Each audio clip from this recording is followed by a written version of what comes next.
BJP దగ్గర నుంచి start చేద్దాం.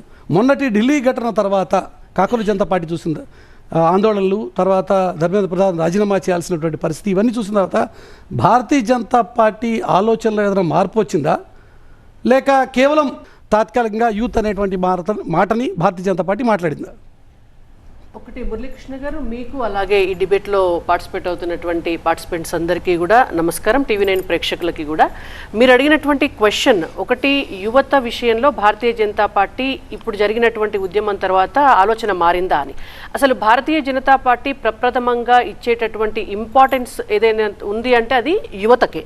భారతీయ జనతా పార్టీకి సంబంధించినటువంటి యువజన విభాగం కూడా భారతీయ జనతా పార్టీ కూడా ఎవరిని ఆదర్శంగా తీసుకుంటుంది? స్వామి వివేకానంద గారిని ఆదర్శంగా తీసుకుంటుంది. స్వామి వివేకానంద గారు చెప్పినటువంటి మాట, ఉక్కు నరాలు ఇనుప కండరాలు కలిగినటువంటి ఒక 100 మంది యువతను నాకిస్తే ఈ భారతదేశాన్ని ప్రపంచంలోనే అగ్రగామిగా నిలబెడతానని స్వామి వివేకానంద గారు చెప్పారు. అటువంటి ఏదైతే ఆ స్లోగన్ ఉందో దాన్నే తీసుకొని ఇవాళ నరేంద్ర మోడీ గారు కూడా ఆచరణలో పెడుతున్నారు.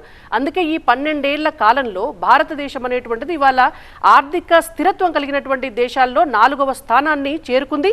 ఇంకొక 20 సంవత్సరాలు పోతే మొత్తం ప్రపంచంలోనే కూడా నెంబర్ 1 స్థాయికి ఎదగబోతోంది. అయితే అన్ని రాజకీయ పార్టీలు కూడా యువత అనేటువంటి ఒక పేరుని వాడుకుంటున్నాయా, లేక నిజంగా యూత్కి అవకాశం కల్పిస్తాయి? ఎందుకంటే రీసెంట్గా ముఖ్యమంత్రి రేవంత్ రెడ్డి ఒక స్టేట్మెంట్ ఇచ్చారు.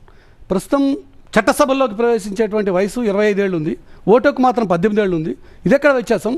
ఓటు వేసేటువంటి వ్యక్తికి చట్టసభలో వెళ్ళేటువంటి అవకాశం ఉండదా? కాబట్టి వయసును కూడా 21కి తగ్గించాలి అనేటువంటి ఒక ప్రతిపాదన తీసుకొచ్చారు. Do you agree with that? ఒకసారి దాన్ని అసెంబ్లీలో పార్లమెంట్లో చర్చకు పెట్టడము, అందరి అభిప్రాయం తీసుకోవడం కూడా మంచిది. ఎందుకంటే 18 ఏళ్ల వయసు ఉన్నటువంటి వాళ్ళు అప్పుడు చదువు పూర్తి చేయరు, ఇంకా చదువుకుంటూ ఉంటారు. వాళ్ళ కెరియర్ని అప్పుడే ఏ విధంగా నిర్మించుకోవాలనేటువంటి దానికి వాళ్ళు పునాది వేసుకుంటూ ఉంటారు. కాబట్టి ఒక క్లారిటీ దొరకాలి అంటే వాళ్ళ ఎడ్యుకేషన్ అయినా కూడా కంప్లీట్ కావాలి. సో ఎడ్యుకేషన్ కూడా కంప్లీట్ అయ్యేటటువంటి సమయం మనం ఇవ్వకపోతే అదేమైనా తొందరపాటు చర్య అవుతుందా అనేది ఆలోచించాలి. 21 అన్నాడు.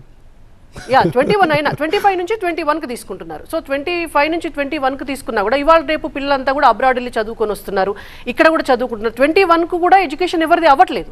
కాబట్టి కొంత సమయం తీసుకుంటే మంచిదేమో. లేదు, ఓటేసేటప్పుడు తీసుకునేటటువంటి నిర్ణయాధికారం ఆలోచన ఉన్నటువంటి వాళ్ళకి రాజకీయాల్లో పోటీ చేస్తే గెలిచి రూల్ చేయలేరా అని అంటే సరే, అది ఒక డిబేట్ చేయొచ్చు.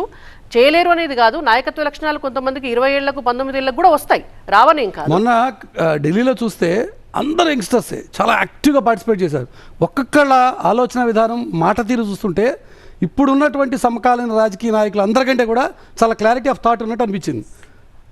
అంటే రూల్ చేసేటువంటి శక్తి సమాజం వాళ్ళకి లేదంటారా? లేదని నేను అనట్లేదు. ఎందుకంటే మనిషి మెదడు ఎప్పుడు కూడా 15 ఏళ్ల నుంచి 20 ఏళ్ల మధ్యలోనే, ఆ టైంలోనే కూడా ఒక రూపాంతరం చెందుతుంది అని అంటారు. అంటే ఒక పరిణితి అనేటువంటిది వస్తుంది. మనిషి ఆలోచన విధానము, భవిష్యత్తు లక్ష్యాల దిశగా ఏవైతే మనిషి అనుకుంటాడో ఆ యువత ఆ టైంలోనే కూడా అన్నీ నేర్చుకుంటారు, వాళ్ళ ఫ్యూచర్ని ఫ్రేమ్ చేసుకుంటారు.